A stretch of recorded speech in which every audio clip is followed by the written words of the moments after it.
How's it going, everybody? Welcome back to the channel. My name is Jay, and today we're going to talk about turning 40. Because as much as I don't want to admit it, that number is not as far away as I would like it to be. And anytime you start to approach a milestone birthday, be it 20, 30, 40, even 50 or 60, you can't help but to start to think about your future. And I imagine that is especially true at 40.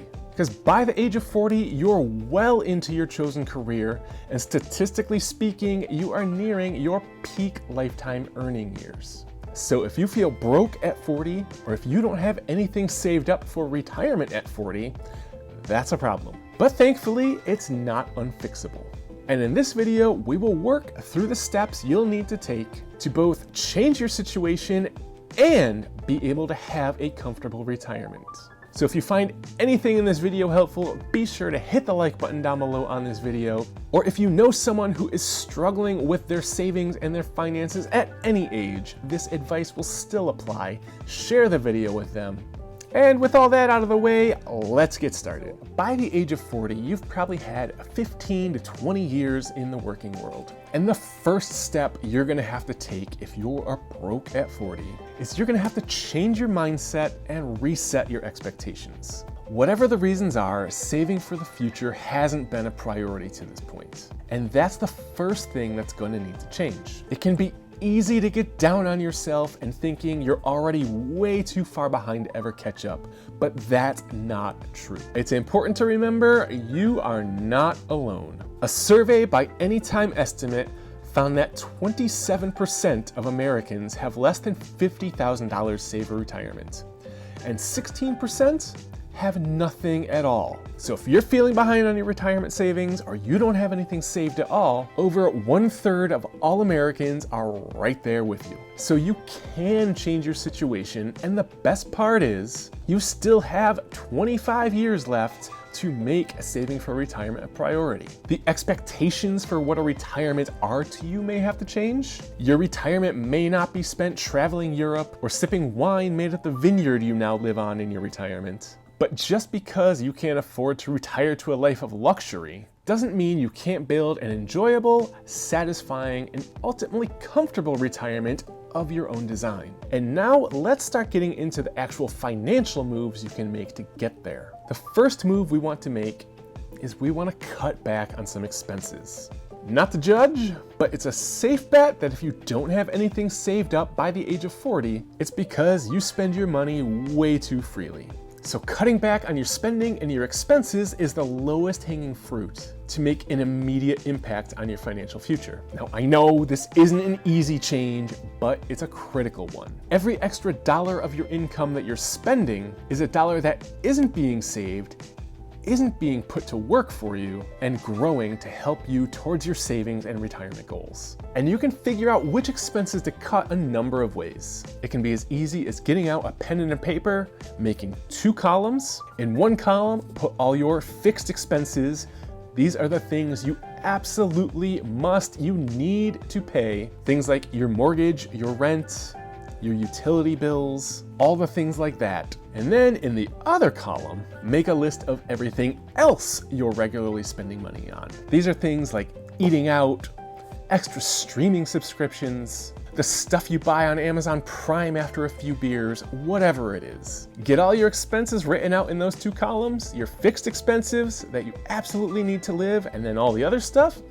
Then just go through, start crossing out some of the things in the other stuff column that you can easily cut out of your life and draw back on. If that's a little too old school of an approach for you, there are a number of online tools that make this super simple and streamlined. The one I personally use is called Personal Capital. You connect your bank accounts, your credit card accounts, and even your investment accounts to Personal Capital. And then any transactions feed right into the system. You can categorize your spending however you want to categorize it, so you can see where your money is going, where you might want to cut back on, and even set budgets for yourself within those categories. So if you want to check them out, there's a link in the description below. Now, the bright side to being broke at 40 or being way behind on your retirement savings at 40 is there are a lot of easy boxes to check to make fast progress towards your goals. First and foremost, if you're not contributing to your company's 401k plan, Start now. If your company offers a match on your 401k contributions, that is, they'll contribute money to your plan based on how much money you put into your 401k, that is the minimum amount you want to start to contribute. It's literally free money. And that may sound really obvious, like, oh, why would I pass that up? But according to Vanguard, who is one of the largest 401k providers in America, they found that 31% of all 401k plan participants are contributing less than their company offers to match, and they are leaving that free money on the table. So if you're not contributing at all, or you're contributing less than your company matches, the first thing you want to do is bump up that 401k contribution to at least that level. The next thing you're going to want to do is open up a Roth IRA if you don't already have one. A Roth IRA is a type of retirement account that you control. It allows you to save up to $6,000 per year in it towards your retirement. And the best part about it is, all of that money and all of the earnings on that money are 100% tax-free when you withdraw them in your retirement. So the government bumps up the amounts you're allowed to contribute to your 401k and your Roth IRA every few years. But currently, you can contribute $20,500 per year into your 401k plan and another $6,000 into your Roth IRA. And here's how I want you to prioritize this. Step 1, contribute to your 401k plan up to the amount your employer matches. If your employer doesn't offer a match on your 401k plan, skip to step 2. Step 2 is work on contributing up to that $6,000 per year maximum into your Roth IRA. After you reach that $6,000 per year maximum on your Roth IRA, go back and start bumping up your 401k contribution until you reach that maximum. Now, if you're able to max both your 401k and your Roth IRA out right off the bat, that's awesome, that's great. But for most people, that's not going to be an option. So figure out what you can contribute to each right now and just try to bump that up a little bit each and every year. Just contributing the money to your 401k and your Roth IRA isn't enough, because once that money is in there, we have to decide how we're going to invest that money. And the simplest and easiest way to invest in any of your retirement accounts is with a target date fund. A target date fund is a type of mutual fund that just about every retirement account provider offers. Basically what it is an entire investment portfolio in a box, where all you have to do about as the investor is worry about contributing money to it. Now, they call these target date funds because they target the year you want to retire in.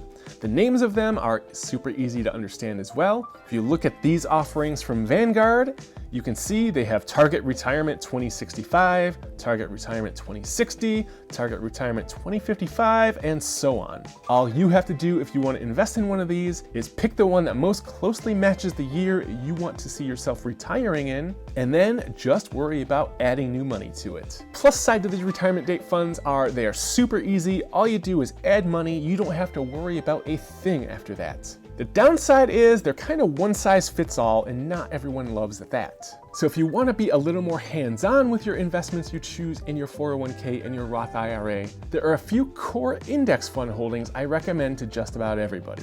The first of those is ticker symbol VTI, which is Vanguard's Total Stock Market Index ETF. What that is when you're buying one share of VTI, you are investing in over 3,000 publicly traded companies in the United States. You're investing in the entire US stock market.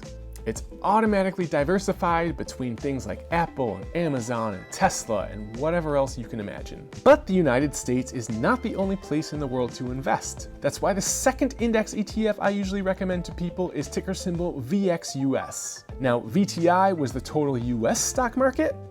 VXUS is the total global stock market, excluding the US. And the third index fund I recommend most people get started with, and yes, I still do recommend it, is ticker symbol BND, which is Vanguard's Total Bond Market Index Fund. Now, you don't invest in bonds for great returns, but what holding BND will do is smooth out some of the swings of your overall portfolio up and down, which is a really useful tool to have in your portfolio in markets like we're seeing currently. So take another moment. If you're enjoying this video so far, please hit the like button down below, subscribe to the channel if you haven't already. So now we're in the right mindset. We've started cutting back on unnecessary expenses. We've got our investments set up. What's the next step we can take to change our situation if we're broke at 40? And if you really want to make this whole savings and investing thing a whole lot easier, or you want to try to make up for some lost time, the best way to do that is to increase the amount of money you're earning or increase your income.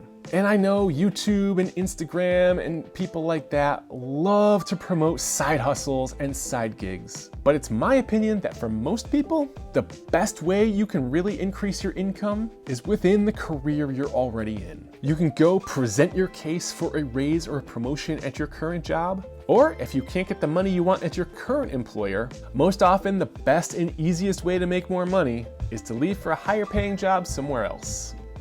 It kind of sucks, but that's how it works in this country. Companies don't want to seem to spend to retain the talent they already have. So your best bet to get the market rate and to get more than you're earning at your current job is when you first get hired at another job. Now, that's not to say that a side hustle doesn't have its place. It certainly is a viable option to increase your income if you want to start a side gig or start your own business on the side. Now, it'll be up to you to figure out what skills you might have that might be able to be monetized and how you want to go about doing that for yourself. Maybe it's teaching guitar lessons in your free time. Maybe it's designing websites for people or small businesses. Maybe it's just driving for Uber or DoorDash. Whatever it is, if you decide to go the side hustle route, I'd recommend taking all the money you earn from that and putting it towards your savings and retirement goals. Because there is one other way to set yourself up for a bit more of a plush retirement, even if you don't have anything saved right now at the age of 40. And this one's probably a bit controversial. You may not like hearing it, but hear me out. The last step you might want to take if you're broke at 40 and you want to have a comfortable retirement is to work longer. I know you didn't want to hear that.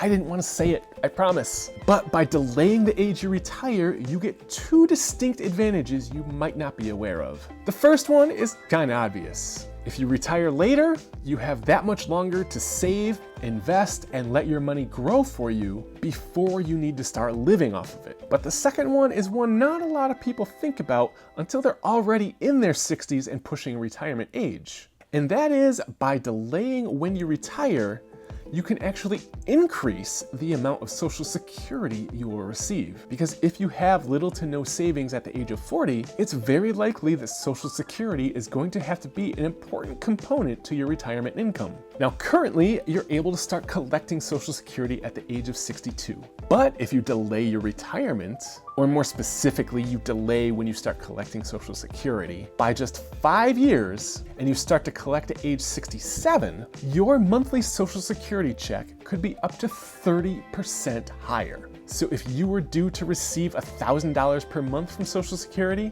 by delaying your retirement 5 years to age 67 from 62, you could potentially receive up to $1,300 per month instead. That's quite a difference.